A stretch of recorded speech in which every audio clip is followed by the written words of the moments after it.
गीता मानव मात्र का धर्मशास्त्र है, महर्षि वेदव्यास का कहना है। गीता मानव मात्र का धर्मशास्त्र है। श्री कृष्ण काल के पहले महर्षि वेदव्यास से पूर्व कोई भी शास्त्र पुस्तक के रूप में उपलब्ध नहीं था।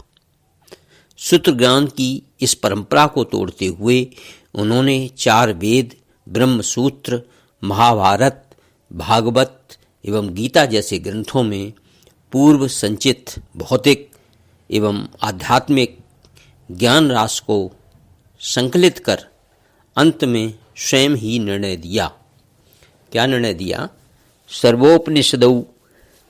सर्वोपनिषदौ गावो दोग्धा गोपाल नंदना, ये उन्होंने निर्णय दिया। यानी पहले जो परंपरा थी उसमें सिर्फ सुनकर के ही बातों को ध्यान में रखा जाता था, याद रखा जाता था, लेकिन रिटन में नहीं था कुछ भी। वो इनके काल से ही हुआ। वेदव्यास जी ने ये चीज़ें लिखी। सारे वेदों के, उनका आगे कहते हैं, सारे वेदों के प्राण उपनिषदों का भी सार है गीता। जैसे गोपाल श्री कृष्ण ने दुहा और अशांत जीव को, अशांत जीवन जिसका रहता है, मतलब जीवन प्राणी मात्र का, उनको परमात्मा के दर्शन और साधन की स्थिति, शाश्वत शांति की स्थिति तक पहुंचाया। उन महापुरुष ने अपनी कृतियों में से गीता को शास्त्र की संज्ञा देते हुए स्तुति की और कहा, क्या कहा? गीता सुगीता कर्तव्या। गीता भली प्रकार मनन करके हृदय में धारण करने योग्य है, जो पद्मनाभ भगवान के श्रीमुख से निसृत वाणी है। फिर अन्य शास्त्रों के संग्रह की क्या आवश्यकता है? गीता का सारांश एक श्लोक से प्रकट होता है। एकम शास्त्रम देवकी पुत्र गौतम, एकम शास्त्रम देवकी पुत्र गीतम,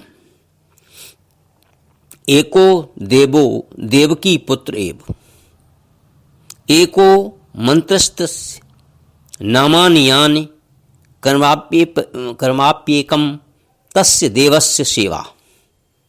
कर्माप्येकम तस्य देवस्य सेवा, अर्थात एक ही शास्त्र है जो देवकी पुत्र भगवान ने श्रीमुख से गायन किया, यानी गीता। एक ही प्राप्त करने योग्य देव है। उस गायन में जो सत्य बताया गया, आत्मा शिवाय आत्मा के कुछ भी शाश्वत नहीं। उस गायन में उन महायोगेश्वर ने क्या जपने के लिए कहा? ओम जपने के लिए कहा। अर्जुन, ओम अक्षय परमात्मा का नाम है। श्री कृष्ण के अनुसार उसका जप कर और ध्यान मेरा धर, मतलब ध्यान श्री कृष्ण जी का धर और ओम का जाप कर। एक ही धर्म है गीता में वर्णित परम देव, एक ही परमात्मा की सेवा। उन्हें श्रद्धा से अपने हृदय में धारण करो। गीता आपका शास्त्र रहा है प्रारंभ से ही। भगवान श्री कृष्ण के हजारों वर्ष पश्चात परवर्ती जिन महापुरुषों ने एक ईश्वर को सत्य बताया, गीता के ही संदेशवाहक हैं। ईश्वर से ही लौकिक एवं परलौकिक सुखों की कामना, ईश्वर से डरना, अन्य किसी को ईश्वर न मानना, यहाँ तक तो सभी महापुरुषों ने बताया।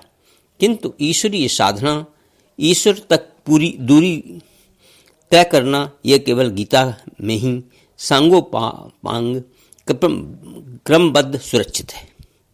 गीता से सुख शांति तो मिलती ही है, किंतु यह अक्षय अनामय पद भी देती है।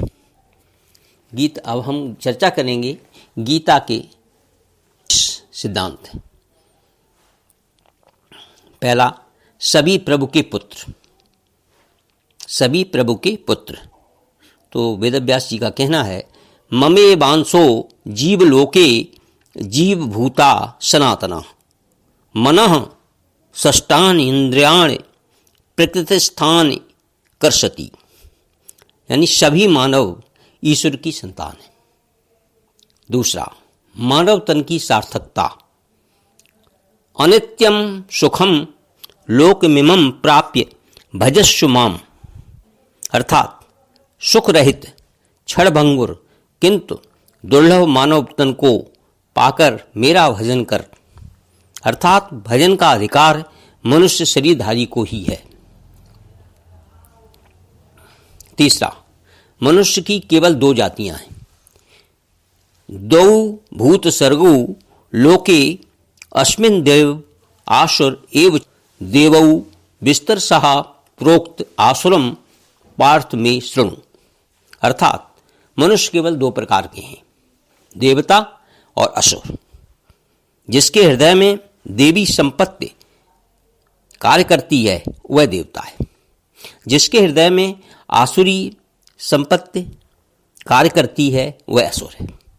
तीसरी कोई अन्य जात सृष्टि में नहीं है, दो ही हैं, असुर और असुर। चौथा, हर कामना ईश्वर से सुलभ। उनका कहना है हर कामना ईश्वर से सुलभ है। त्रैविद्या माम सोमपाहा पूत पापा यज्ञे रिष्टवा स्वर्गतिम प्रार्थयन्ते ते पूर्णिमासाध्य सुरेंद्र लोक मशनंति दिव्य देव भोगान, अर्थात मुझे भजकर लोग स्वर्ग तक की कामना करते हैं, मैं उन्हें देता हूं, अर्थात सब कुछ एक परमात्मा से ही सुलभ है। पांचवा, भगवान की शरण से पापों का नाश। कहना है भगवान की शरण से पापों का नाश। अप चेदसि पापेभ्यः सर्वेभ्यः पाप कृतम सर्वम ज्ञान प्लेव नैव वृजनम संतरिष्यसि, अर्थात संपूर्ण पापियों से अधिक पाप करने वाला भी ज्ञान रूपी नौका से निसंदेह पार हो जाएगा, ऐसा कहना। छठवां, ज्ञान। अध्यात्म ज्ञान नित्यत्वम तत्व ज्ञानार्थ दर्शनम एतद् ज्ञानमिति प्रोक्तम ज्ञानम यतो अन्यथा, अर्थात आत्मा के आधिपत्य में आचरण तत्व के अर्थरूप मुझ परमात्मा का प्रत्यक्ष दर्शन ज्ञान है। इसके अतिरिक्त जो कुछ भी है वो अज्ञान है। अतः ईश्वर की प्रत्यक्ष जानकारी ही ज्ञान है। ईश्वर को प्रत्यक्ष जानना ही ये ज्ञान है। सातवां, भजन का अधिकार सबको है। अपि चेतद सुदुराचारो भजते मामन्यत भाग साधुरेव स मंतव्यः सम्यग् व्यसतो हि सः क्षिप्रम भवति धर्मात्मा शश्वच्छतान्तिम निगच्छति कौन्तेय प्रतिजानीह न मे भक्ता प्रणश्यति, अत्यंत दुराचारी भी मेरा भजन करके शीघ्र ही धर्मात्मा हो जाता है। अत्यंत दुराचारी भी मेरा भजन करके शीघ्र ही धर्मात्मा हो जाता है एवं सदा रहने वाली शाश्वत शांति को प्राप्त कर लेता है। अतः धर्मात्मा वह है जो एक परमात्मा के प्रति समर्पित है। भजन करने का अधिकार दुराचारी तक को है। भजन कोई भी कर सकता है, चाहे वो सदाचारी हो या दुराचारी हो। आठवां, भगवत पथ में बीज का नाश नहीं। नेहा विक्रम नाशो अस्ति प्रत्यवायो न विद्यते स्वल्प मध्यस्थस्य स्वल्पमप्यस्य धर्मस्य त्रायते महतो भयात, अर्थात इस आत्मदर्शन की क्रिया का स्वरूप आचरण भी जन्म मरण के महान भय से उद्धार करने वाला होता है। नौवां, ईश्वर का निवास। कहते हैं ईश्वरः सर्वभूतानां हृदय से अर्जुन तिष्ठति भ्राम यन सर्वभूतानि यंत्रारूढ़ानि माया, अर्थात ईश्वर सभी भूत प्राणियों के हृदय में रहता है। तमेव शरणं गच्छ सर्वभावेन भारत, तत्प्रसादात् पराम शांतिम स्थानम प्राप्स्यसि शाश्वतम। अर्थात संपूर्ण भाव से उस एक परमात्मा की शरण में जाओ जिसकी कृपा से तुम परम शांत शाश्वत परम धाम को प्राप्त होगा। 10वां यज्ञ। सर्वाणीन्द्रिय कर्माणि प्राण कर्माणि चापरे आत्मसंयम योगाग्नो जुह्यति ज्ञान दीप्ते। अर्थात संपूर्ण इंद्रियों के व्यापार को, मन की चेष्टाओं को ज्ञान से प्रकाशित हुई आत्मा में संयम रूपी योगाग्नि से हवन करते हैं। अपाने जुह्यति प्राणम प्राणे अपानम तथा परे प्राणापान गति रुद्वा प्राणायाम परायणा। अर्थात बहुत से योगी श्वास को प्रश्वास में हवन करते हैं और बहुत से प्रश्वास को श्वास में। इससे उन्नत अवस्था होने पर अन्य श्वास प्रश्वास की गति रोककर प्राणायाम परायण हो जाते हैं। इस प्रकार योग साधना की विधि विशेष का नाम यज्ञ है। उस यज्ञ को कार्य रूप देना कर्म है। 11वां यज्ञ करने का अधिकार। यज्ञ शिष्टा मृत भुजो यान्ति ब्रह्म सनातन लोका नायम लोको असत्यस्य यज्ञस्य कुतो अन्यः कुरुषत्तमः। अर्थात यज्ञ न करने वालों को दोबारा मनुष्य शरीर भी नहीं मिलता। अर्थात यज्ञ करने का अधिकार उन सबको है जिन्हें मनुष्य शरीर मिला हुआ है। 12वां ईश्वर देखा जा सकता है। उनका कहना है कि ईश्वर को हम देख सकते हैं। वेद व्यास जी का कहना है। भक्तिया त्वनन्या शक्य अहिमेवं विधो अर्जुनः ज्ञातुम दृष्टुम च तत्वेन प्रवेष्टुम च परंतपा। अनन्य अर्थात अनन्य भक्त के द्वारा मैं प्रत्यक्ष देखने, जानने तथा प्रवेश करने के लिए भी सुलभ हूँ। ये भगवान जी का कहना है। आश्चर्य वत पश्यति कश्चिदेन म आश्चर्य बद्धति तथैव चान्या आश्चर्य बच्चे मन्यः शृणोति श्रुत्वाप्येन वेदन चैव कश्चित्। अर्थात इस अविनाशी आत्मा को कोई बिरला ही आश्चर्य की तरह देखता है। अर्थात यह प्रत्यक्ष दर्शन है। 13वां आत्मा ही सत्य है, सनातन है। अच्छेद्यो अयम दाह्यो अयम क्लेद्यो अशोष्य एव च नित्या सर्वगता स्थाणुर चलो अयम सनातन। यह आत्मा सर्वव्यापक, अचल, स्थिर रहने वाला और सनातन है। आत्मा ही सत्य है। यह है कहना इनका। 14वां विधाता और उससे उत्पन्न सृष्टि नश्वर है। आ ब्रह्म भुवनाल लोकाः पुनरावर्तिनो अर्जुन मापुप्येत्य तो कौन्तेय पुनर्जन्म न विद्यते। अर्थात ब्रह्मा और उससे निर्मित सृष्टि, देवता और दानव दुखों की खान और क्षणभंगुर और नश्वर है। 15वां देव पूजा। कामेस्तैस्तैर्हृत ज्ञानः प्रपद्यन्ते अन्य देवता तम तम नियम मास्थाय प्रकृत्या नियता स्वया। अर्थात कामनाओं से जिनकी बुद्धि आक्रांत है, ऐसे मूल बुद्धि ही परमात्मा के अतिरिक्त अन्य देवताओं की पूजा करते हैं। ये अप्यन्य देवता भक्ता यजन्ते सिद्धियान्विता ते अपि मामेव कौन्तेय यजन्त्य विधिपूर्वकम। अर्थात देवताओं को मेरी ही पूजा करता है, किंतु वह पूजन अविधि पूर्वक है, इसलिए नष्ट हो जाता है। शास्त्र विद का त्याग।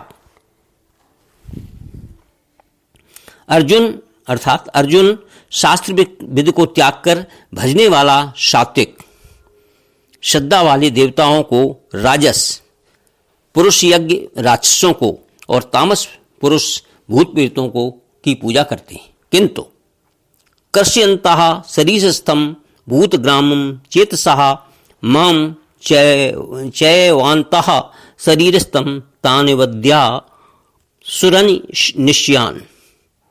सुरनिश्यान, अर्थात बेशरीर रूप में स्थित भूत समुदाय और अंतर्यामी रूप में स्थित मुझ परमात्मा को कृश करने वाले हैं, उनको तू असुर जान। अर्थात देवताओं को पूजने वाले भी आसुरी व्रत के अंतर्गत आते हैं। 16वां अदम तानहम दुष्टः क्रूरा संसारेश नराधमान क्षिपा म्यज जस्त्र पशु भानाशुरीशेष योनिषु,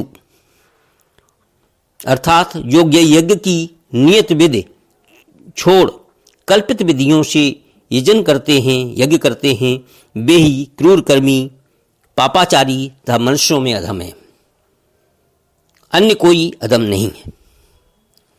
17वां नियत विधि क्या है? नियत विधि क्या है? ओमित्येकाक्षरं ब्रह्महरणमां नुस्मरन् यह प्रयाति त्यजन देहम से याति परमाम गतिम, अर्थात ओम जो अक्षय ब्रह्म का परिचायक है, उसका जप तथा मुझे एक परमात्मा का स्मरण, तत्वदर्शी महापुरुष के संरक्षण में ध्यान, यही जो है नियत विधि है। शास्त्र 18वां शास्त्र इति गुहितमं शास्त्रमिद मुक्तम मया नघ एतद बुद्ध्वा बुद्धिमान्यस्यान् कृत्यस्य भारत, अर्थात इस प्रकार यह अति गोपनीय शास्त्र मेरे द्वारा कहा गया है, यानी वेदव्यासी के द्वारा कहा गया है। यह स्पष्ट है कि यह शास्त्र गीता है। तस्मात् शास्त्रम प्रमाणम ते कार्य व्यवस्थितो ज्ञात्वा शास्त्र विधानोक्तम कर्म कर्तु मिहारहर्षि, कर्तव्य अकर्तव्य के अर्थात कर्तव्य अकर्तव्य के निर्धारण में शास्त्र ही प्रमाण है, अतः गीता में निर्धारित विधि से आचरण करें। 19वां धर्म सर्वधर्मान् परित्यज्य मामेकं शरणं व्रज,